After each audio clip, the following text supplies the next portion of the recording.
Hello friends, இன்றைக்கி நம்ம சைக்காலஜியில் unit 1 கல்வி உளவியல் ஒரு அறிமுகம் பற்றி பார்ப்போம். உளவியல் என்பது கிரேக்க மொழி சொல். சைக்கி ஆன்மா என்றும் லோக்கஸ் அறிவியல் என்றும் கூறுவர். உளவியல் என்பது ஆன்மா அல்லது மனம் பற்றிய படிப்பாகும். உளவியல் என்றால் என்ன? மனிதனின் புறச் செயல்களை உற்று நோக்கி முறையாக ஆராய்ந்து அதன் மூலம் அவை எங்கனம் அகத்தே நிகழும் சிந்தனை ஓட்டங்களுடன் தொடர்பு கொண்டுள்ளன என்றும் சுற்றுச்சூழலில் ஏற்படும் நிகழ்வுகளால் எவ்வாறு பாதிக்கப்படுகின்றன என்றும் விளக்குவதே உளவியல் ஆகும். மனித நடத்தை. மனிதனும் விலங்கோ தனது நடத்தையை வெளிப்படுத்தும் போது உள்நோக்கங்கள் புலப்படுகின்றன என்று ஹார்மிக் கொள்கை மூலம் ஆங்கில நாட்டு அறிஞர் வில்லியம் மக்டூகல் வலியுறுத்தினார். ஹார்மிக் கொள்கை: பூனையின் முன் பாலை வைக்கும்போது பசி உணர்வால் தூண்டப்பட்டு வெள்ளை நிற திரவம் பால் என விருப்பத்தோடு குடிக்கிறது. டிச்னரின் வடிவமைப்பு கோட்பாடு.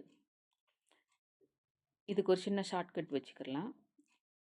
டிச்னருக்கு தச்சர்னு ஞாபகம் வச்சுக்கோங்க. வடிவுனா அழகு. அப்போது ஒரு பொருளை அழகாக வடிவமைச்சு கொடுக்குறவங்க தச்சர்கள். அதனால் டிச்னர் வடிவமைப்பு கோட்பாடு அப்படின்னு ஞாபகம் வச்சுக்கோங்க. நடத்தையியல். நடத்தையியல் என்னும் சொல் ஜே.பி. வாட்சன் அவர்களால் தோற்றுவிக்கப்பட்ட உளவியல் கொள்கை பிரிவு ஆகும். இப்போது நம்ம நடந்து போகணுன்னா எவ்வளோ தூரம் நடந்து போயிருக்கோம், எவ்வளோ நேரம் நடந்து போயிருக்கிறோன்றதுக்கு ஒரு சின்ன ஷார்ட்கட். அப்போது நடந்து போகணுன்னா வாட்ச் கட்டிக்கிறணும், நடந்து போகிறத டைம் பார்த்துக்கிறதுக்கு வாட்ச் கட்டிக்கிறணும் அப்படின்னு ஞாபகம் வச்சுக்கலாம். வாட்சன், டோல்மன், ஹல், ஸ்கின்னர், தாண்டைக், பாவ்லோ போன்றோர் நடத்தையியல் கோட்பாட்டினை ஆதரிப்பவர்களில் முக்கியமானவர்கள். இவங்க 6 பேர். அப்போது நடத்தை கோட்பாட்டினர் மக்டூகலின் இயல்புக்கு கொள்கையை மறுத்தனர்.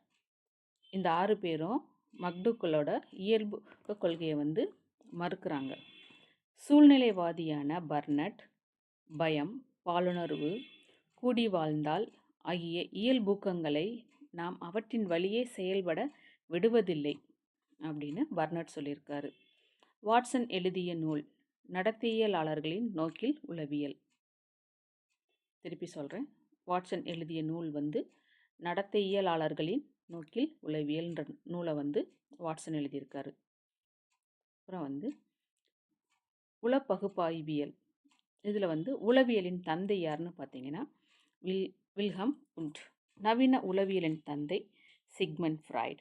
குழந்தை உளவியலின் தந்தை ஜூன் பியாஜெட். பரிசோதனை உளவியலின் தந்தை வில்ஹம் உண்ட். அமெரிக்க உளவியலின் தந்தை வில்லியம் ஜேம்ஸ். கல்வி உளவியலின் தந்தை எட்வர்ட் லீ தாண்டைக்.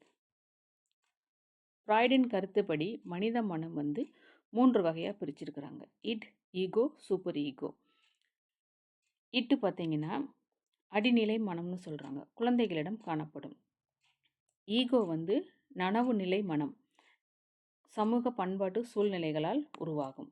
சூப்பர் ஈகோ பார்த்திங்கன்னா மேல்நிலை மனம்னு சொல்லுவாங்க. இது 6 வயது குழந்தைகளுக்கு இது எழத் தொடங்கும். 6 வயசுலேருந்து அது தோன்றும் அப்படின்னு சொல்கிறாங்க. யுங் மற்றும் அட்லர் ஆகிய இருவரும் மிக முக்கியமானவர்கள். இவர்களது கோட்பாடு ஃப்ராய்டின் கோட்பாடோட சேர்ந்து ஒன்றா இருக்கும் அப்படின்னு சொல்கிறாங்க. புதிய ஃப்ராய்டின் கோட்பாடும் யுங் மற்றும் அட்லருடைய கோட்பாடும் ஒன்று அப்படின்னு சொல்கிறாங்க. அட்லரின் தனிநபர் உளவியல். தாழ்வு சிக்கல் கருத்தை தோற்றுவித்தவரும் இவரே. கார்ல் யூங்கின் பகுப்பாய்வு உளவியல் மனிதனை அகமுகம், புறமுகத்தான் என்பவை யூங்கினால் பிரபலப்படுத்தப்பட்டவை. 1950 நடத்தையியலில் பல்வேறு உள பகுப்பாய்வியலுக்கு மாறாக மனிதநேய உளவியல் தோன்றியது.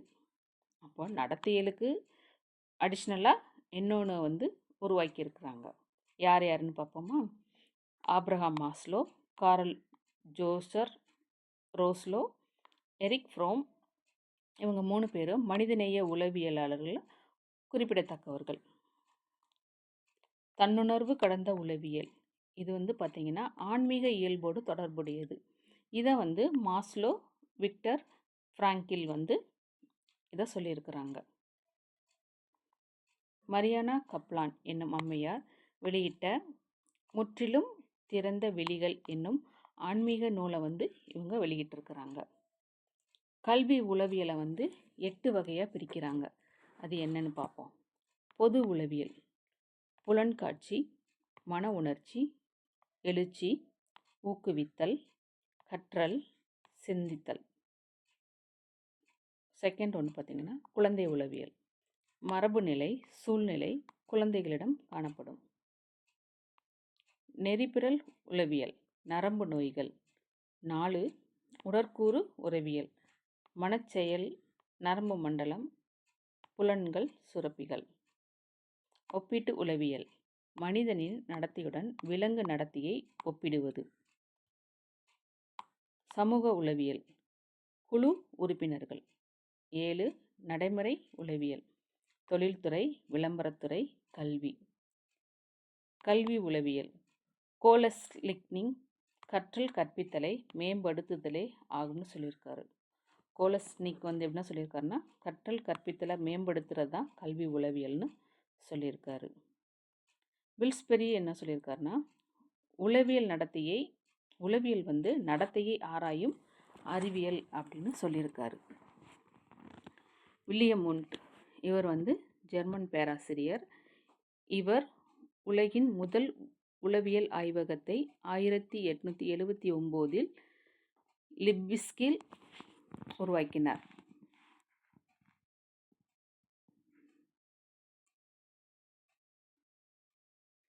எட்வர்ட் பிராட்ஃபோர்ட் டிக்னர் இவர் இங்கிலாந்து நாட்டை சார்ந்தவர். இவர் 30,000 புலன் உணர்வுகள் மற்றும் உணர்ச்சிகள் மற்றும் உள காட்சிகளை வரையறுத்தவர். புலன் உறுப்புகள், உணர்வுகள் மாத்திரம் கிடையாது, உணர்ச்சிகள் மாத்திரம் இல்லை, உள காட்சிகளையும் சேர்த்து வரையறுத்திருக்கிறாரு. ஜான் டூயி மற்றும் ஜே.எம். கேட்டல். உளவியல் என்பது அளவுசார் முறைகளை வடிவமைத்தவர்கள். ஜான் டூயும் மற்றும் ஜே.எம். கேட்டல் வந்து இவங்க 2 பேரும் உளவியல் அளவுசார் முறைகளை வடிவமைத்தவர்கள். E.L. தாண்டைக் வந்து முயன்று தவறி கற்றல் கொள்கை மற்றும் பல காரணி நுண்ணறிவு கோட்பாடு, இது 2ஐயும் சொன்னவர் வந்து தாண்டைக். ஹார்மிக் வந்து உளவியல் கொள்கை. ஸ்கின்னர் வந்து கற்றல் கற்பித்தல் நிகழ்வுகளை ஆராயும் உளவியலின் பிரிவு அப்படின்னு சொல்லியிருக்காரு. க்ரோ என்ன சொல்லியிருக்காருன்னா, மனிதனின் பிறப்பு முதல் இறப்பு வரை. ஏதாவது தப்பு இருந்தால் சொல்லுங்கள், நான் திருத்திக்கிறேன். தேங்க்யூ.